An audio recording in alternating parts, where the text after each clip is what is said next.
Este é o podcast de Biotech and Health da MIT Technology Review Brasil, oferecido pela Blue Plano de Saúde. Olá, bem-vindas e bem-vindos ao podcast de Biotech and Health da MIT Technology Review Brasil, apresentado pela Origin. Eu sou Camila Pepe e hoje eu estou com Laura Murta e a gente vai falar sobre a importância de dados e o uso da inteligência artificial para aprimorar a saúde no Brasil. Lembrando que essa é a vertical de Biotech and Health da MIT Technology Review Brasil e semanalmente você pode acompanhar os nossos conteúdos sobre biotecnologia e inovação. E ao fim desse episódio, você pode também acompanhar o Momento Saúde 360, oferecido pela Blue Plano de Saúde. É um espaço para a gente discutir tecnologia, inovação e humanização do cuidado à saúde. Então você pode assistir agora um trecho dessa entrevista que você pode ver na íntegra no fim do nosso episódio. Eu não tenho dúvidas que a LGPD ela trouxe foi muito positiva para, de fato, a gente manter a segurança, a guarda, a proteção dos dados desses beneficiários, evitando qualquer tipo de uso indevido e comprometendo a transparência em relação ao uso dessas informações. Um estudo publicado no final do ano passado pela MIT Technology Review americana contou a história da pesquisadora Marzieh Ghassemi. Ela é do grupo de pesquisa do laboratório LIBS do MIT, que é o Laboratory for Information and Decision Systems. Esse grupo ele se dedica a tornar o aprendizado de máquina mais robusto, de forma a ser utilizado para uma saúde mais segura e equitativa. O que essa pesquisadora fez, eu vou contar um pouquinho para vocês aqui agora. Ela desenvolveu uma inteligência artificial com o objetivo de prever desfechos em saúde. Quando ela começou a pesquisa, ela achava que quanto mais dados ela tivesse, melhor ela faria essa predição para esse grupo de pacientes que utilizariam essa inteligência artificial para predizer esses eventos do futuro. Mas um dia, numa reunião no laboratório, ela foi questionada se, de fato, os resultados que ela estava obtendo, se as predições que o modelo dela estava fazendo, estavam sendo justos e equitativos para todos os pacientes que estavam sendo avaliados. De uma maneira geral, o que o pesquisador que estava com ela naquele dia perguntou foi se ela já tinha testado que as predições que o modelo dela fazia estavam fazendo predições corretas para qualquer subgrupo, por exemplo, homens e mulheres, ou para pessoas de etnias diferentes. Ela não sabia responder, voltou para o laboratório para obter essas respostas e, para sua surpresa, os resultados não estavam sendo equivalentes para todos os subgrupos. Eu vou até ler aqui para vocês um pouco dos achados que a pesquisadora ela obteve. O primeiro deles foi: modelos de inteligência artificial identificam a raça dos pacientes em imagens médicas. Aqui, para lembrar, ela usava radiografias de tórax para fazer as suas predições. Os pesquisadores demonstraram que os algoritmos de aprendizado de máquina consegue identificar a raça de um paciente analisando essas imagens médicas, mas eles não sabiam dizer ao certo como que isso estava sendo feito, se a inteligência artificial estava conseguindo fazer essa distinção da raça, porque ela conseguia, por exemplo, acessar padrões que eram invisíveis aos olhos humanos. O segundo achado da pesquisa, que é bem interessante, é que o desempenho era desigual para diferentes grupos demográficos. Então, a pesquisa também mostrou que os modelos otimizados para ter um bom desempenho na média, para a população como um todo, não necessariamente funcionam bem para todos os grupos de pacientes. E até aqui, para trazer um exemplo, um modelo de inteligência artificial, por exemplo, utilizado para predizer pacientes com uma determinada doença cardíaca, ele estava predizendo muito bem para a média dos pacientes. Então, a probabilidade dos pacientes ou de cada indivíduo ter um desfecho cardíaco estava sendo bem assertivo quando você olhava o grupo como um todo. Mas quando se analisava, por exemplo, só homens ou só mulheres, essa predição ela não estava sendo feita de forma tão assertiva assim. Ele estava acertando mais para os homens do que para as mulheres. E aí tem algumas respostas para isso que a própria pesquisadora já trouxe, que seriam, por exemplo, quais os testes, quais os dados históricos estavam sendo utilizados para treinar essa inteligência artificial. E se esses dados históricos utilizados para fazer esse treinamento da ferramenta tivessem muito mais um perfil demográfico dos homens do que das mulheres e a predisposição de homens e mulheres fosse diferentes para cada um desses desfechos, isso por si só já seria uma razão para que a ferramenta, para que o modelo preditivo não tivesse acertando tão bem as probabilidades das mulheres do que dos homens. E o terceiro achado do estudo era que quanto mais o modelo aprendia a detectar a raça ou o gênero, no caso desse modelo da pesquisadora, maior a desigualdade no desempenho. Isso também foi bem interessante, porque ela observava que cada vez mais que o modelo aprendia com aquele histórico, com aqueles dados, mais ele tornava essa desigualdade entre os grupos que, no caso, ela estava observando homens e mulheres. O que ela conseguiu mostrar é que era como se o modelo se distraísse com a questão do gênero. Ele se focava em identificar o gênero e isso distraía ele e ele acabava não olhando para outras variáveis que eram também importantes para a detecção e para essa identificação da predisposição para um desfecho que ela estava avaliando. Agora, uma coisa que a pesquisadora fala também é que esses modelos, né, que são treinados para você poder maximizar esse desempenho e, de alguma forma, minimizar as disparidades dentro de um ambiente específico, que a gente está falando de um hospital, eles não são automaticamente eficazes em qualquer outro ambiente. Então, o que fica de aprendizado é que, de alguma maneira, no momento que esses modelos eles são desenvolvidos, eles precisam ter o cuidado de não refletir a visão de mundo daquela pessoa que está trabalhando nele. E aí ela dá o exemplo dela, com relação a gênero, religião e até ao fato dela ser mãe. E um outro ponto também que traz a nossa reflexão é como essa característica pode afetar até a implementação da inteligência artificial dentro do setor de saúde, mostrando a necessidade de metodologias que sejam adaptáveis. Perfeito. Mas por conta desse questionamento do pesquisador, ela vem se dedicando desde então a entender esses modelos de aprendizado e como que a gente pode tornar esses modelos mais robustos a ponto deles não trazerem essa desigualdade entre os grupos que estão sendo analisados. E ela já tem várias respostas para isso, que vem desde uma análise, né, do perfil desse dado que está sendo utilizado para treinar essas ferramentas, então identificar se esses dados eles estão realmente representando todos os grupos que são importantes para aquela análise que está sendo feita, e a questão também do monitoramento contínuo desses dados, né? Não é simplesmente criar essa inteligência e deixar que ela rode sozinha.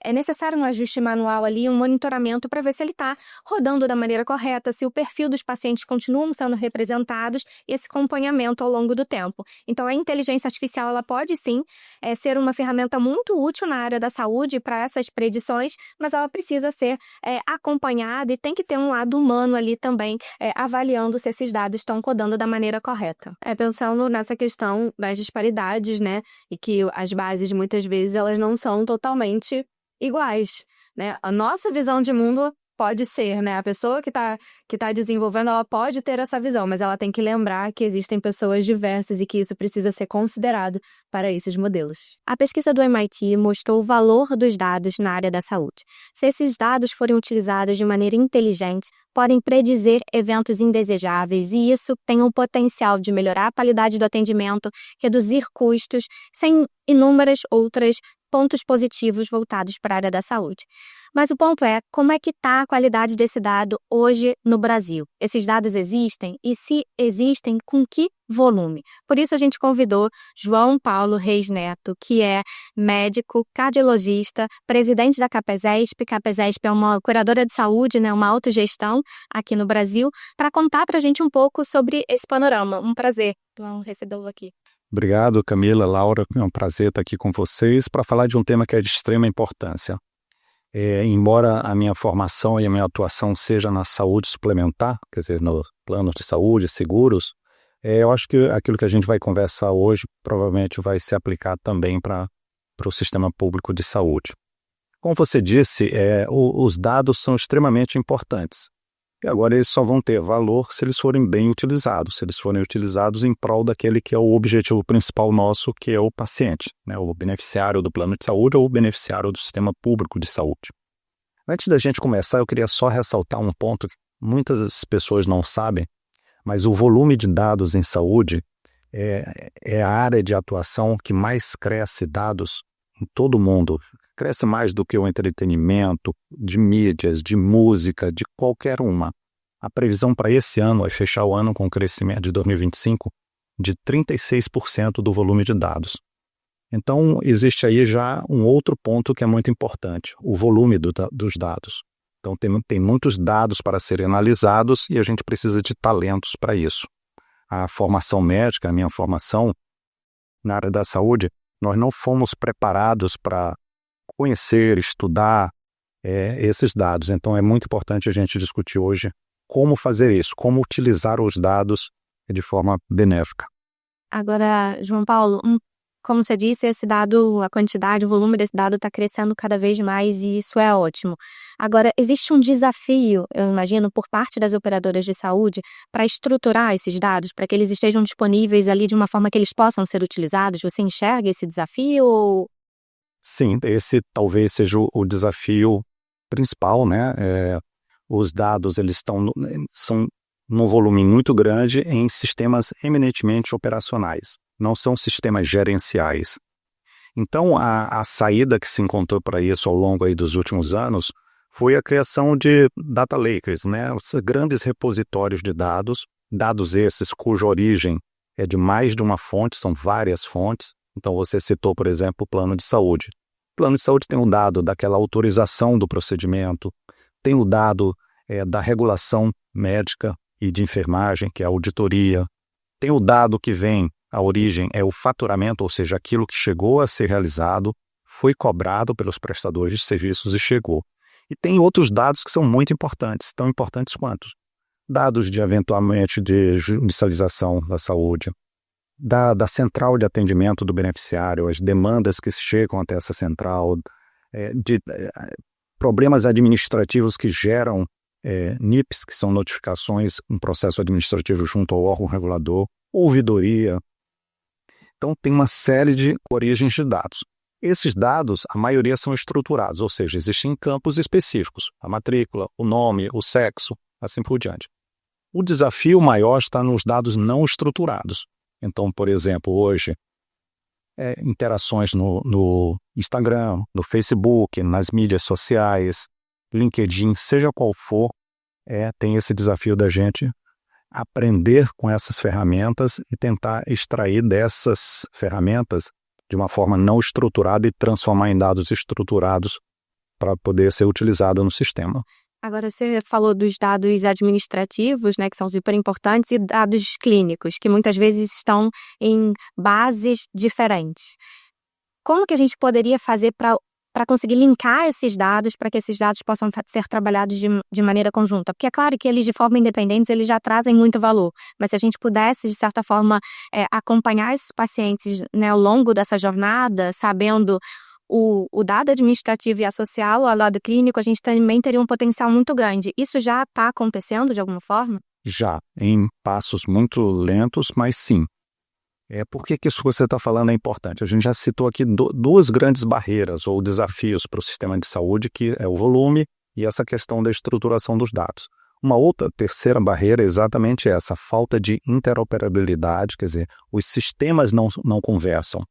O paciente de plano de saúde ou do sistema público, quando ele vai passar por um atendimento médico, seja de qual for a profissão de saúde, ele vai deixando rastros digitais pelo caminho. Então, se ele vai na consulta, tem lá o atendimento, o prontuário do médico no consultório.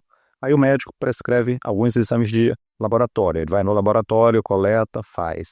No de imagem, ele é atendido no pronto-socorro. Então, isso que você está falando é importante porque se esses dados não se conectarem e depois serem transformados em dados clínicos, o dado apenas administrativo, lógico que tem valor, mas ele não vai ser suficiente para chegar a conclusões robustas que permitam, por exemplo, melhorar acesso, dar o atendimento da forma mais correta. Então, dados clínicos hoje, para uma operadora como a nossa, por exemplo, que é uma autogestão, é muito difícil da gente conseguir. A gente praticamente não consegue nenhum dado clínico. Mas existem formas indiretas de você tentar, de alguma forma, refletir aquele dado clínico do paciente. Então, vou dar um exemplo muito simples e rápido. Paciente que é diabético, eu sei que ele é diabético, porque está lá registrado no meu sistema administrativo que ele é diabético. Mas ele está indo com uma periodicidade muito grande a um pronto-socorro com atendimento por descompensação do diabetes. ele está, por exemplo, fazendo muitas hemoglobinas glicadas, que é um exame de controle, ou seja, tudo leva a crer que esse paciente é um paciente diabético com alguma complicação e que está requerendo uma atenção à saúde maior.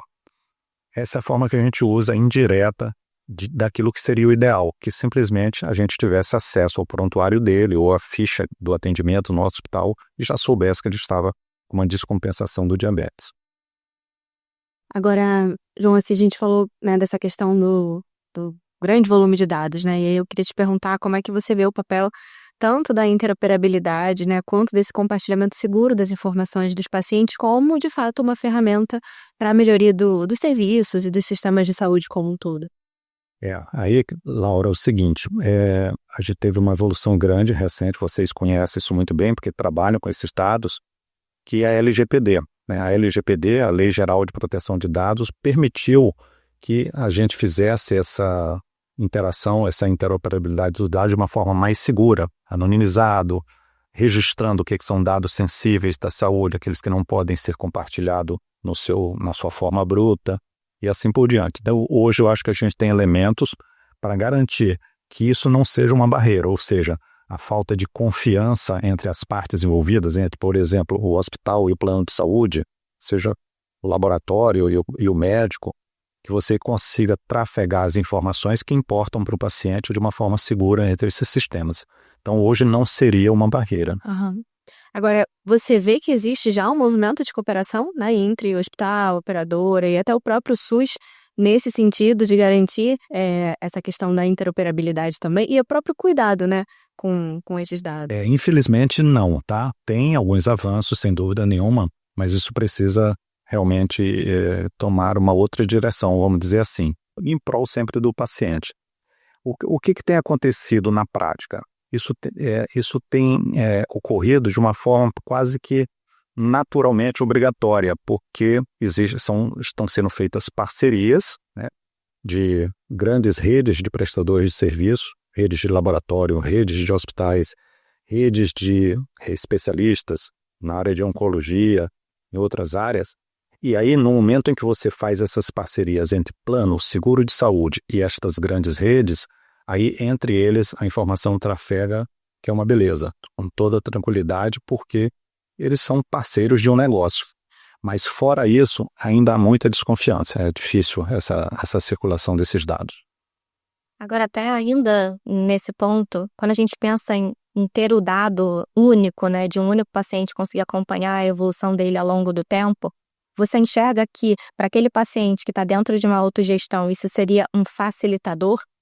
A gente costuma escutar isso, né? Que inicialmente a gente provavelmente vai ter essas informações se a gente estiver pensando num paciente de uma autogestão, porque esse dado estaria mais fácil de ser acessível ao longo de um maior período de tempo, digamos assim. Mas ao mesmo tempo você falou que existe essa dificuldade do dado clínico.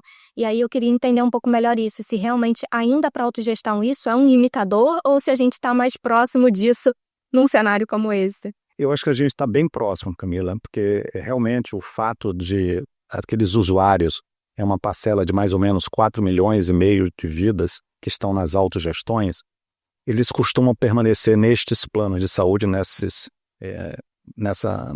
com essa empresa por mais tempo, às vezes por toda a vida, né? O funcionário que entra, até ele se aposentar, ele e a família. Então isso é muito bom, a gente consegue enxergar essa jornada do paciente por um longo período.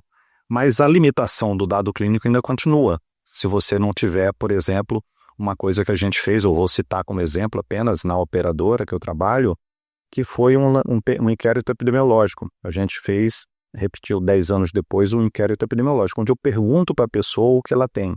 Eu não fico esperando ela usar o plano de saúde para saber o que ela utilizou. Então eu sei se ele fuma, se bebe, se tem histórico familiar. Isso a gente cruza com o plano de saúde. E a gente usa, por exemplo, também um exemplo concreto, pegamos os beneficiários que participaram de uma pesquisa em 2017 e verificamos o que ocorreu com esses pacientes, por exemplo, a relação de obesidade com câncer, de depressão com câncer e depressão, porque eu consigo exatamente o que você falou, por ser uma autogestão, monitorar ele fizemos 10 anos de monitoramento de mortalidade por AVC, na verdade sobrevida por AVC, né? durante 10 anos. Então, eu peguei pessoas que estiveram no plano durante 10 anos, que tiveram AVC 10 anos atrás e que sobreviveram ou morreram durante esse período. Então, realmente facilita, mas não resolve a questão do dado clínico. A Capesesp, ela é uma referência quando a gente pensa na existência de dados na saúde suplementar aqui no Brasil, né? Porque a gente sabe que esses dados existem, enfim, e a gente já trabalhou algumas vezes, já viu esses números em publicações e tudo mais. Então, a gente sabe que você trabalha com esses dados. Queria entender um pouco como que hoje isso funciona. Vocês já fazem predições usando esses dados que vocês têm hoje? Como que essas predições são feitas? Como que você enxerga isso como um potencial para a saúde como um todo? É ótimo. Assim, os dados, eles até pouco tempo atrás eram um banco de dados, depois viraram os painéis analíticos, né, os BIs, o Data Warehouse e uma outra série de evoluções que foram havendo para a gente gerar a partir da informação o conhecimento. Mas o grande segredo hoje, sem dúvida nenhuma, são os modelos intuitivos ou preditivos. Então é você gerar alguma intuição ou alguma predição para se antecipar aos fatos baseado em dados que geram evidências, né? Que é isso que tudo que a gente quer. Hoje, com o uso de aprendizado de máquina, inteligência artificial, isso avançou bastante. Nós mesmos, na Operadoras, com toda a simplicidade que a gente tem, com uma equipe restrita de pessoas trabalhando com isso, a gente consegue alguma coisa. Eu posso citar exemplos práticos que eu acho que ilustra bem para os ouvintes, né?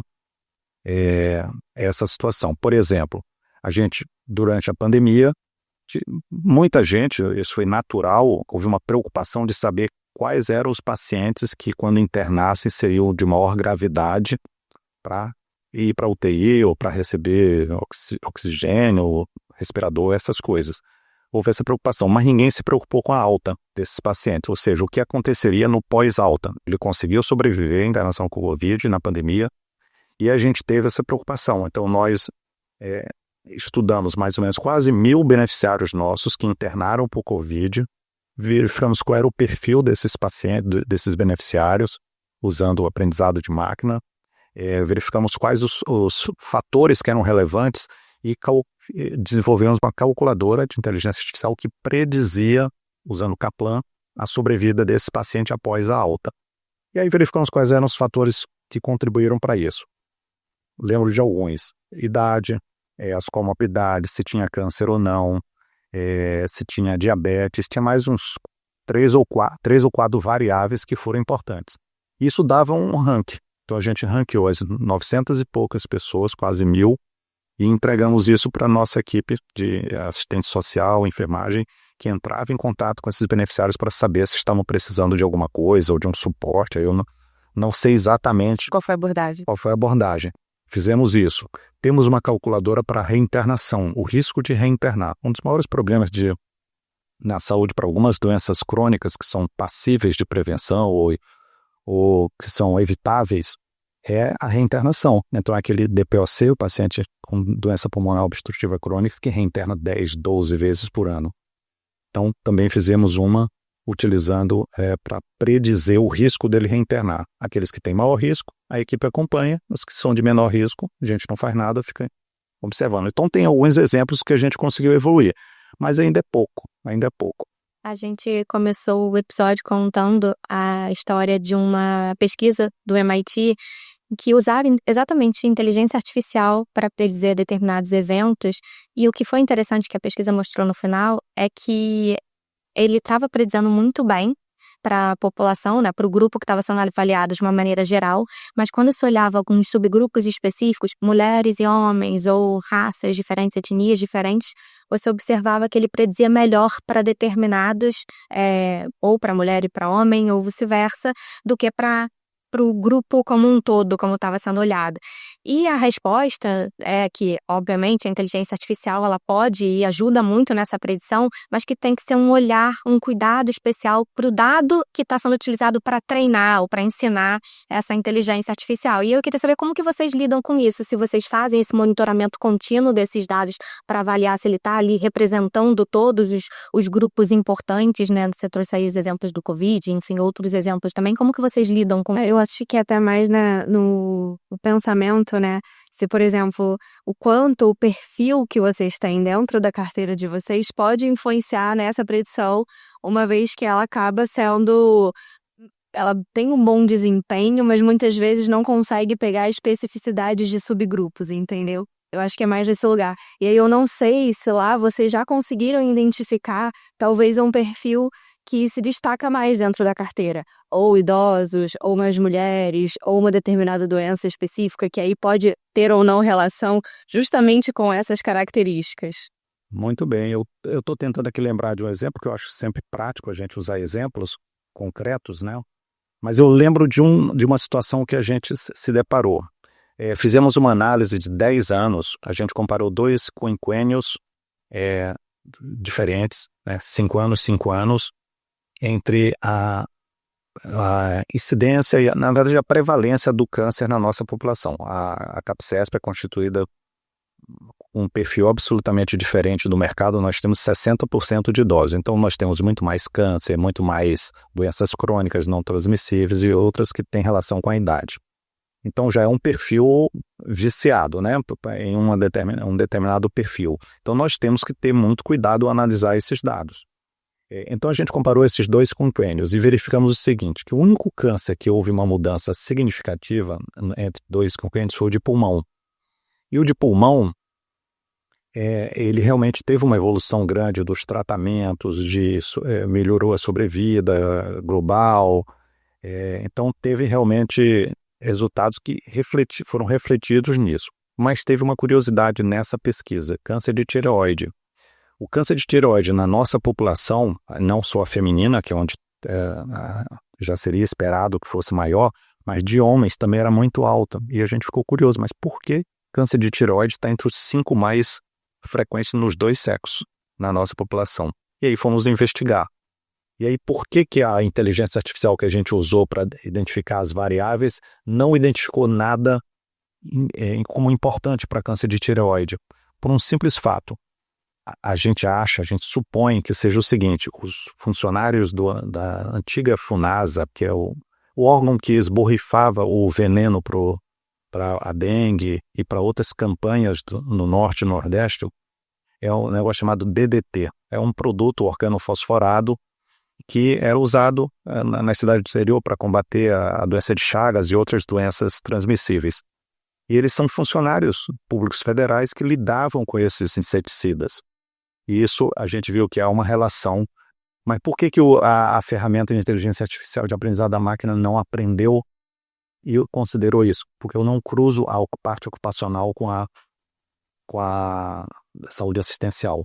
Então, às vezes, falta um elemento que permite que faltou. Aí isso tem que ter análise humana, que é o que você falou. Aí você tem que ensinar. Olha, agora eu vou buscar lá na fichinha lá ver quem trabalhou com inseticida. E aí você consegue linkar. Mas o bacana que a gente está vendo que aqui no Brasil a gente tem algo bem parecido com o que a pesquisa trouxe, que é exatamente mostrar a importância do uso da inteligência artificial, que sem dúvida ela traz insights que são super relevantes, mas que tem que ter um ajuste manual ali, né? Alguém olhando e avaliando, monitorando esses dados para que eles corram ali o percurso da maneira correta, que é como você está dizendo aí. Vocês observaram isso e foram ajustando, né, para que essas predições aconteçam. E com cuidado, né, Camila e Laura, de não fazer uso indevido, né?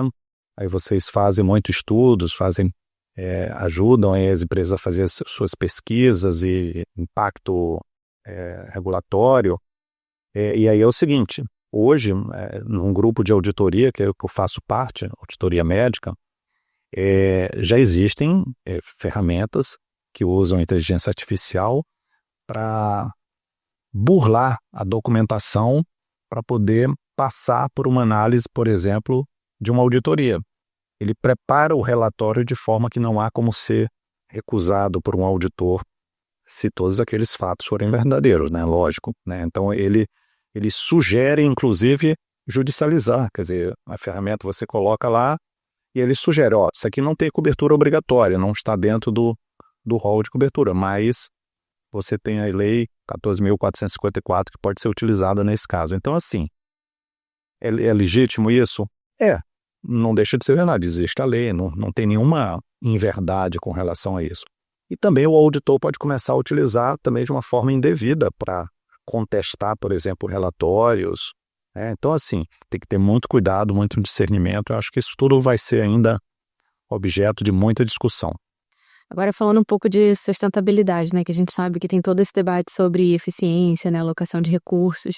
E aí eu queria te perguntar, não só, né, como você enxerga isso, também na sua experiência, como é que esse uso dos dados vem contribuindo nesse pensamento, né, e nessa busca pela sustentabilidade aqui na saúde suplementar. Laura, é o seguinte, uma das minhas atribuições na Unidas, que reúne todas as autogestões, as principais autogestões do país, é a coordenação da Pesquisa Unidas, que é uma pesquisa nacional que é feita anualmente com todas as filiadas que aceitam participar.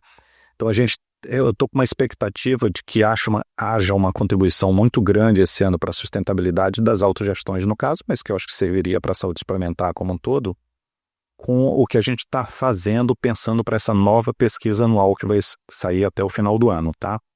A gente está revendo completamente a captura dos dados, a gente vai capturar dados brutos, e não mais, eu não vou mais perguntar para aquela afiliada quantas internações ela tem, quantas consultas, eu vou capturar o dado e eu, no caso, a empresa que vai fazer isso, com todo o respeito à LGPD, vai gerar insights para essas filiadas.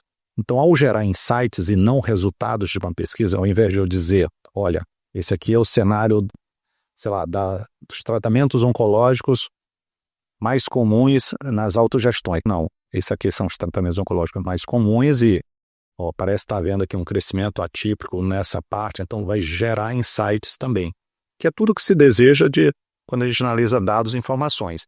Essa geração de insights usa inteligência artificial, mas precisa sempre de alguém para ter essa interpretação. Então, acho que dados e indicadores são fundamentais para contribuir para a sustentabilidade. A minha operadora, como eu falei, que tem 60% de idosos, eu acho que a gente não conseguiria sobreviver financeiramente mais do que 5 anos se não houvesse uma gestão fundamentada por dados, porque eu não conseguiria, não se consegue administrar sem essas informações. Então, não há mais espaço para estar dando prejuízo ou cobro mais do beneficiário. Não tem mais como. O beneficiário, coitado, ele já está no limite. Então, você tem que gerir sempre com dados e evidências de mundo real de preferência. Agora, João, quando a gente pensa no futuro, você começou dizendo que a quantidade, o volume dos dados está crescendo, tem até uma expectativa já desse volume agora de crescimento para esse ano. O desafio que a gente tem para que esse volume continue aumentando cada vez mais, você acha que é mais tecnológico, de ferramentas que a gente precisa realmente para armazenar esses dados, enfim, para quem existem aí já pessoas que querem ter esses dados e não conseguem por uma questão tecnológica, ou é mais cultural, uma resistência ainda? A gente precisa virar essa chavinha, uma mudança de mentalidade para que esse dado continue aí evoluindo. Eu acho que tem um pouquinho de cada, tá? Por exemplo, você me fez lembrar agora das discussões que a gente está tendo nesse momento da diretoria da Unidas com a equipe que vai capturar esses dados. Há uma resistência das próprias autogestões que não competem entre si de ceder os seus dados para pesquisa. E às vezes, na maior parte das vezes, é por desconhecimento, achar que aquilo ali vai ser utilizado de uma forma indevida. Então, está tendo toda uma documentação, uma preocupação de documentação de que esse dado, ele entra, ele é capturado algumas partes dele e ele é destruído automaticamente. Então, tem ferramentas hoje exatamente para que não fique um volume de dados muito grande, que se tire apenas, aí eu não sei porque eu não sou técnico, mas aquilo que vai interessar, destrua todos os dados automaticamente, que ele não possa mais ser replicado, e com isso vai diminuir um pouco essa questão da insegurança. Com relação ao volume, eu acho que esse é muito caro, isso é muito caro. Então, eu tenho aí uma participação numa empresa de tecnologia móvel que desenvolve aplicativos para plano de saúde e, assim, é impressionante o que se paga para armazenar os dados dos clientes.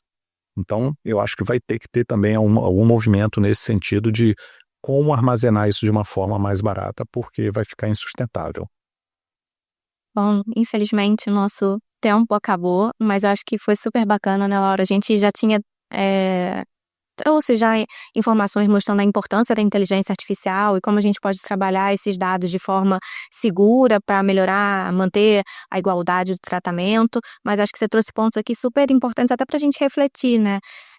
Que no Brasil a gente já tem esse volume de dados, que a tendência é que ele cresça, mas que tem aí desafios ainda, não só dos próprios pacientes liberarem esses dados, mas dos próprios gestores de se sentirem confortáveis em estarem compartilhando esses dados para que a gente tenha isso unificado e possa trabalhar isso como a gente trouxe aqui, não só voltado, porque a gente fala muito dos dados para reduzir custo, mas pode muito melhorar a qualidade na assistência realmente, né? Evitar que esses pacientes tenham desfechos que a gente não quer que eles tenham ou que eles possam receber um tratamento mais assertivo com todas essas informações. Então, né, foi um prazer. Obrigada, acho que foi bem legal até você ilustrar o exemplo que a gente estava debatendo inicialmente, essa questão da melhora do desempenho, mas tomando cuidado a partir de quem desenvolveu aquilo, né? Como a gente falou, vocês pensaram dentro da lógica da carteira de vocês, então como é que no futuro a gente pode ou tomar esse cuidado ou até mesmo conseguir, no momento do desenvolvimento, fazer uma ferramenta mais genérica que possa ser adaptada em outras realidades. Enfim, obrigada pela participação aqui com a gente. Eu que agradeço, acho que foi um prazer e eu comecei até na entrevista falando a questão da falta de talentos para interpretação de dados. Então acho que é um trabalho que todos nós temos na área educativa, né, de educar o profissional de saúde a sempre se preocupar com isso para que ele saiba utilizar da melhor forma possível em prol sempre do paciente ou do beneficiário do sistema de saúde. Obrigado aí pela entrevista. E eu queria também agradecer você que nos acompanhou até aqui. Se você gostou desse conteúdo, compartilha também com quem possa se interessar com esse tema. E lembrando que na nossa vertical de www.mittechreview.com.br você pode acessar mais conteúdos da nossa vertical de Biotech and Health. Semana que vem temos mais um episódio e eu espero você. Até lá!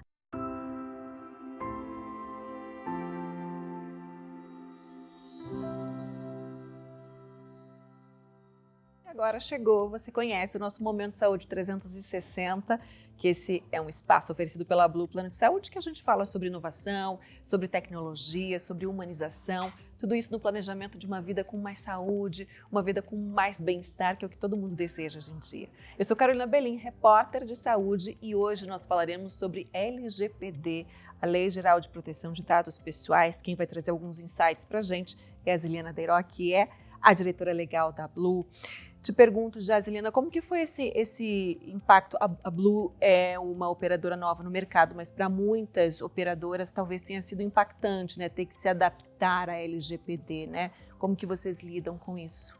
Bom, a Blue já nasceu, o marco já existia da LGPD, então as nossas ações elas já nasceram atendendo as questões da norma, mas as operadoras, né, que já atuavam no mercado, elas tiveram um grande desafio. O setor de saúde, ele lida com um alto volume de dados sensíveis dos beneficiários. E as operadoras, elas tiveram um grande desafio em implementar políticas, treinar colaboradores, implementar os sistemas de controle. E, além disso, não houve apenas essa mudança estrutural, mas também uma mudança cultural. Eu não tenho dúvidas que a LGPD ela trouxe foi muito positiva para, de fato, a gente manter a segurança, a guarda, a proteção dos dados desses beneficiários, evitando qualquer tipo de uso indevido e comprometendo a transparência em relação ao uso dessas informações. Da sua experiência, como que você avalia hoje as normas regulatórias que temos em vigor? Existe alguma dificuldade, algo que deveria ser melhorado, atualizado? A saúde suplementar no Brasil, ela tem uma estrutura sólida e estabelecida. No entanto, o setor ele vem passando por constantes mudanças, que requer uma atualização nessa regulação. Mas para isso, ele precisa acontecer, mas garantindo a segurança jurídica e permitindo que a inovação ela continue ocorrendo, o crescimento ele continue sendo possível para as operadoras que atuam no mercado. Você acompanhou mais um Momento Saúde 360 oferecido pela Blue Plano de Saúde. A gente se vê no próximo. Continue acompanhando os conteúdos de Biotech and Health nas plataformas da MIT Technology Review Brasil.